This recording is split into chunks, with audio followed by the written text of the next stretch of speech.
Okay, question 6, we have a parallel plate capacitor constructed using a dielectric. That dielectric constant is 3, and its dielectric strength is 2 times 10 to the 8th volts per meter.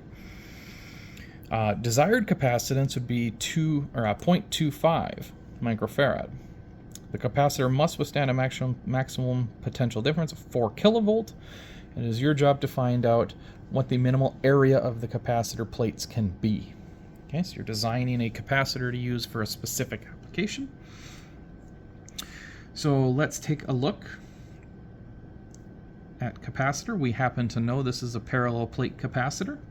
So I can jump to my parallel plate capacitor with dielectric formula.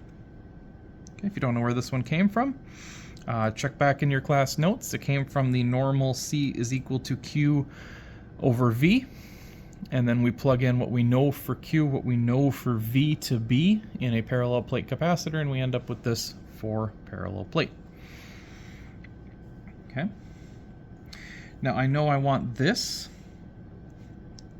to be 0.25 times 10 to the negative 6. Just like shown here, I want the capacitance of it to be this. Okay. Now plugging things in, the dielectric constant, 3, that's my K. Okay, so that's 3. Epsilon naught, that's 8.85 times 10 to the negative 12th. And the area would be what I'm looking for. Okay, area.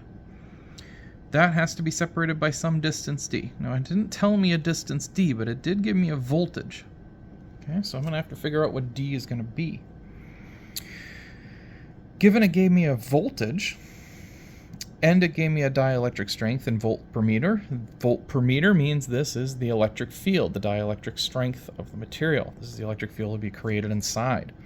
Now I know that electric field can be written as V over D, or, like we did in class, V is ED. Flip it around to get this. This has a D in it. Here, this has a D in it. So we're going to try and make this work. If I solve out for D, D would be V over E. Well, V is the potential difference that they want. Okay, 4 kilovolts, so 4,000 volts, divided by E. Okay, that's the electric field. 2 times 10 to the 8th. Okay, if you do that, D comes out to be 2 times 10 to the negative 5th, and that's what you're going to plug into here. You'll have your capacitance here, you'll have K, you'll have epsilon naught, and you'll have distance below, and you're going to solve for A. Solving for A should give you your area of 0.19 meters squared.